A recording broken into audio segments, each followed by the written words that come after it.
찬미 예수님, 사랑하는 형제 자매 여러분, 사순 제2주일입니다. 형제 자매님들 모두 주님 안에서 참된 그 회개의 삶을 살면서 은혜에 가득한 사순 시기를 보내기를 빕니다.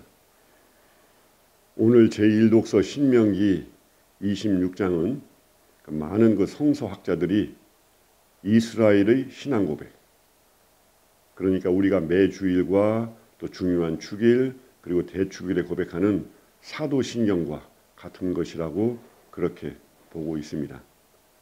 짧은 글이지만 유목민으로 떠돌이 생활을 하던 그 조상들, 이스라엘의 조상들을 특히 또 처음 시작 아브라함을 부르심에서 시작하여 약속하신 대로 가나안 땅을 차지하게 해주시고 또 그 좋은 땅에서 하느님을 경배하며 행복하게 살도록 해주셨다는 그런 구원의 역사를 고백하는 내용입니다.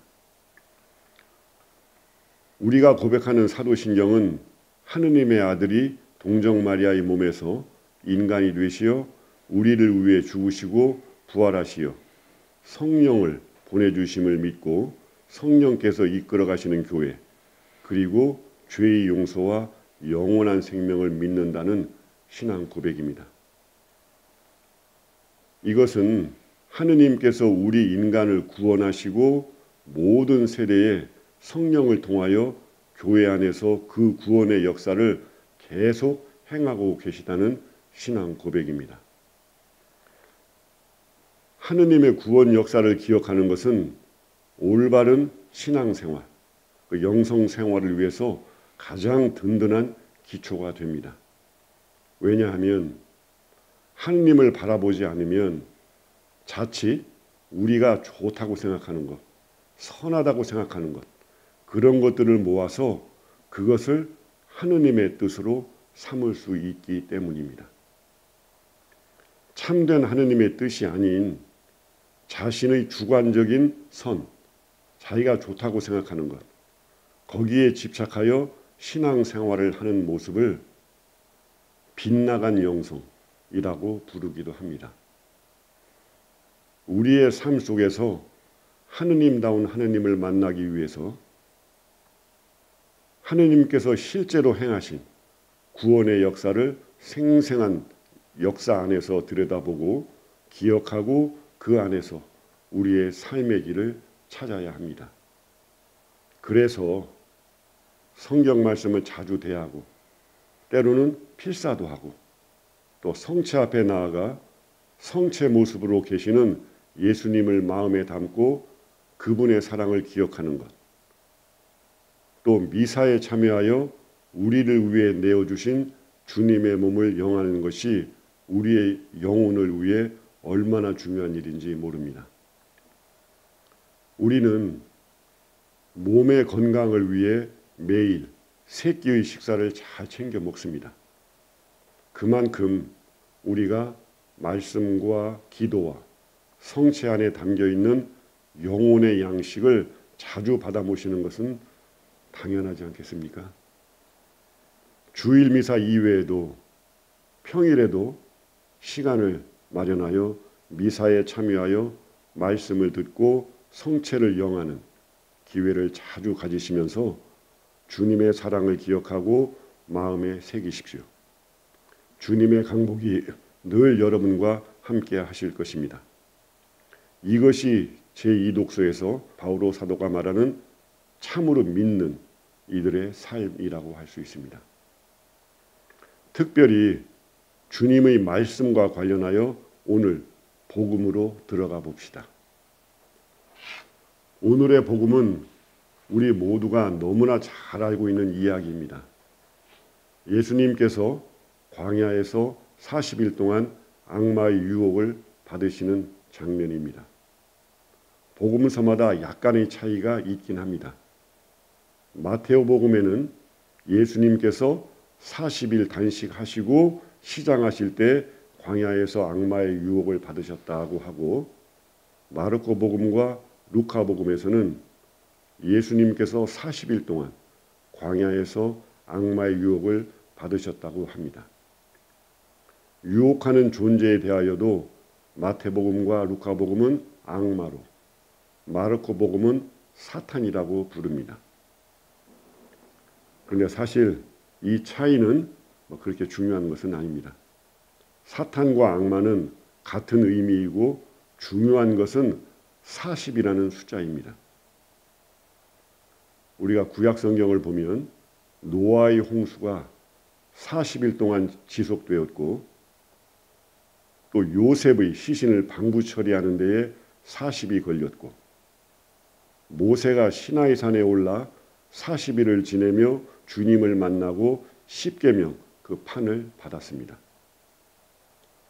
그리고 이스라엘 백성이 가나안 땅에 이르는 광야 여정이 40년이었는데 이 시간이 어리석은 이스라엘 백성이 약속의 땅으로 들어가는 데에 하느님께서 주시는 일종의 교육적인 벌처럼 강조되기도 합니다. 예언자 엘리야가 아합 왕의 왕비 이세벨로부터 죽음의 위협을 받자 하느님을 만나기 위해 호렙산 시나이산으로 40일을 걸었습니다. 그리고 요나 예언자가 니네베에 파견되어 이제 40일이 지나면 니네베가 무너질 것이라고 선포합니다. 이처럼 성경에서 40이라는 숫자는 하느님을 만나기 위해 기다리는 시간, 하느님이 당신 백성을 교육시키는 시간, 이런 여러 가지 의미를 갖고 있습니다. 교회는 이런 성경의 역사를 바탕으로 사순절을 제정한 것입니다. 여러분 모두 이런 성서의 바탕을 둔 40일 이 사순절을 지내면서 주님께서 여러분들의 영혼을 키워주는 그런 시간, 또 사순절을 지나면서 주님을 참으로 만나는 그러한 시간이 되기를 빕니다. 사랑하는 형제 자매 여러분, 예수님을 유혹하는 악마는 처음에는 오랜 단식으로 배가 고프신 예수님께 돌을 빵으로 만들어 보라 하고, 둘째에는 자기에게 경배하면 이 세상을 차지하게 해주리라고 유혹하고, 세 번째로 성경 구절을 인용하며 성전 꼭대기에서 뛰어내리는 기적을 보여달라고 합니다. 악마의 세 가지 유혹의 공통된 특징은 예수님 자신을 위한 것입니다. 심지어 성경 말씀을 인용하면서까지 그렇게 유혹합니다. 이에 예수님께서는 매번 말씀을 들어 답을 주시되 하느님만을 공경하고 그분을 시험하지 말라고 가르치십니다. 바로 이것이 믿는 이와 그렇지 않은 이의 차이입니다.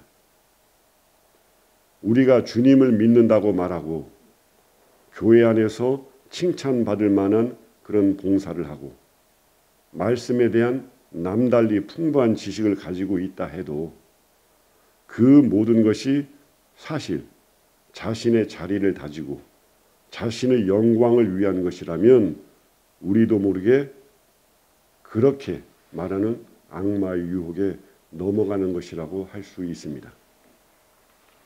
그래서 바오로 사도가 세상의 모든 신비를 깨우치는 지식이 있고 산을 옮길 만한 믿음이 있고 또 모든 재산을 우리 이웃에게 나누어 준다 해도 사랑이 없으면 아무것도 아니라고 그렇게 말하지 않았습니까? 우리 모두 사순절에 사랑이신 주님을 인격적으로 만나기를 희망합시다. 성경을 읽으며 내 귀에 들려주시는 주님의 말씀, 그 음성을 듣고 성체 앞에서 나를 사랑하시는 주님과 함께 시간을 보내고 가난한 이웃 안에 계시는 주님을 만나는 시간을 자주 마련하면서 사순절이 그렇게 은총의 시간이 되기를 기도합니다. 여러분 모두 주님을 닮게 창조되었고 주님처럼 살 수 있고 늘 주님께서 사랑하시는 그런 아주 소중한 사람들입니다. 주님께서 우리의 모든 죄를 용서하시면서 또 이 세상에서 주님으로부터 파견된 사람으로 살아가기를 원하시고 또 그렇게 되리라고 하느님께서 우리를 믿고 계십니다. 주님께서 믿어주는 우리 얼마나 든든합니까? 우리 모두 주님께서 우리 안에 계시며 당신처럼 살기를 원하고 또 주님께서 그렇게 믿고 계시다는 그런 사실을 늘 마음에 간직하면서 이 사순절을 또 잘 보내도록 합시다. 감사합니다.